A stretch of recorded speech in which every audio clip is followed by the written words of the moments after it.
ad ingrandire il mito, il successo di questa macchina, ci sono stati i famosi poliziotteschi degli anni 70.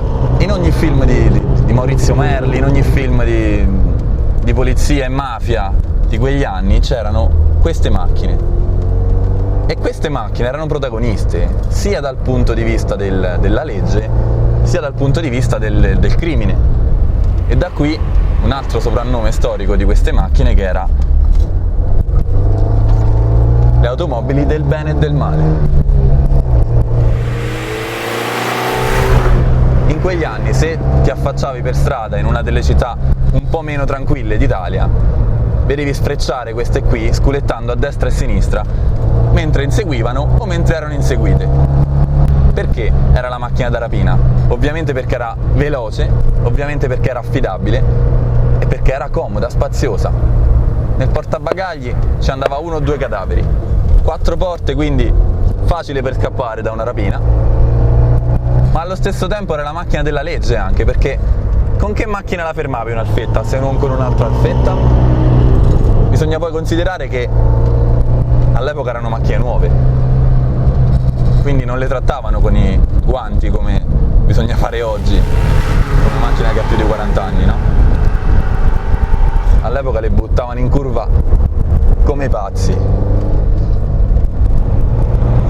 Una cosa che vi fa capire cos'era Alfa Romeo in quegli anni e l'amore che chi lavorava su queste macchine metteva nelle proprie creazioni è la storia del nome Alfetta. Perché l'hanno chiamata Alfetta?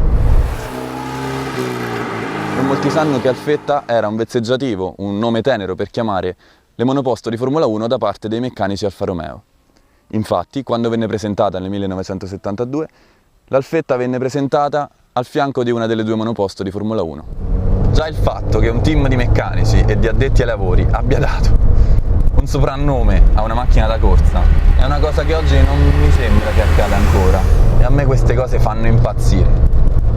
Il fatto che non sia una macchina nata per correre è facilmente intuibile da poche cose molto evidenti, tra cui la pedaliera e l'angolo di sterzo, non lo sterzo in sé. Lo sterzo in sé è molto buono, ma un angolo che in curva costringe a cambiare impugnatura spesso.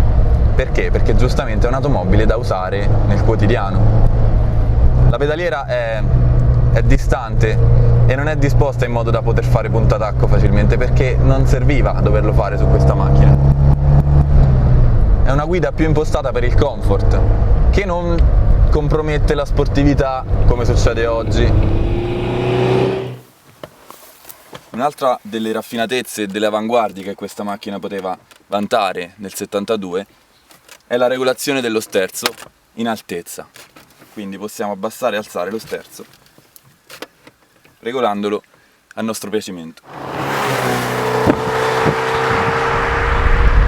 Come appassionato del marchio Alfa Romeo prima di tutto, ma anche di automobilismo in generale, sono molto dispiaciuto dal fatto che la casa madre oggi non proponga nessuna vettura di questo genere. Quindi oggi un padre di famiglia che abbia bisogno di una macchina spaziosa, nonché sportiva, non può che scegliere un altro marchio. È una cosa quasi insopportabile. Sono il primo a difendere gli uomini di mercato che probabilmente non hanno modo oggi di presentare una macchina così, il che è molto triste. Ripensando all'epoca della 166 e 156 mi ritrovo a rimpiangerla. Speriamo che in un futuro prossimo ci venga ridata una gamma completa. Torniamo all'Alfetta. Qui dietro il fondoschiena si sente come le ruote stanno decidendo di girare. È una bella sensazione,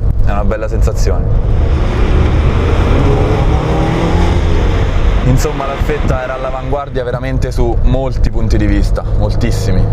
E ancora oggi non soffre la sua età. Io vi giuro che in 3 giorni che ho usato questa macchina come macchina di tutti i giorni non ho sofferto nessuna mancanza di comfort, tranne magari il servosterzo, ma perché ormai siamo abituati, siamo delle femminucce, non era una cosa che pesava all'epoca. Le prime auto che guidavo io da neopatentato erano senza servosterzo e sinceramente non mi pesava minimamente. Ora che ci siamo abituati è un altro discorso, ma L'unica mancanza di comfort, se si può parlare di mancanza di comfort, era solo questa. Non c'è verso, è una macchina che provoca malinconie dovunque passa, fa girare tutti, incredibile, bambini, anziani, di tutte le età. Poi è sinceramente veloce ancora, io non sento la mancanza di più potenza. Io ho avuto un GT elaborato, qualcuno di voi lo sa, era molto più potente e molto più leggero, però sinceramente su questa non si sente la mancanza di più potenza o di altro, e l'utilizzo quotidiano è una macchina ancora adesso perfetta. Questa era la giusta filosofia, questo era il giusto modo di costruire un'automobile per le famiglie, che non lasciasse nulla a desiderare ai papà con il piede più pesante, alle mamme che volevano farsi vedere su un'automobile importante e ai bambini che avevano bisogno di crescere su un'automobile affettuosa, come era questa.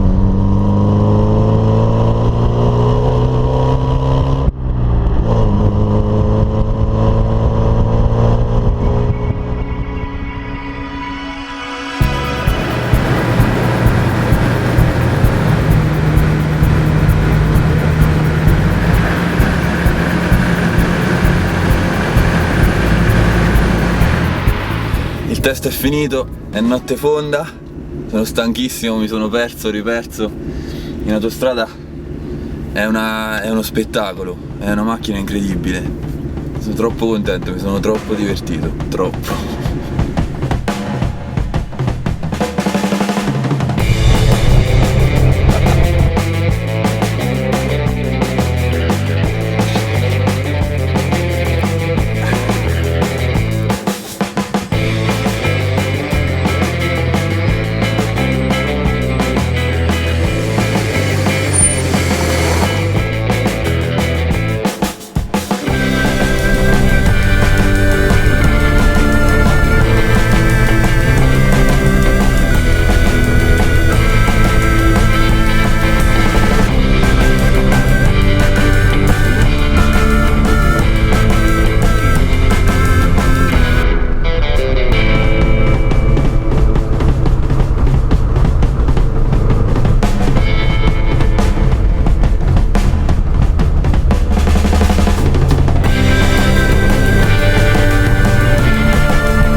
Anche crescere i baffi come il commissario Merli, ma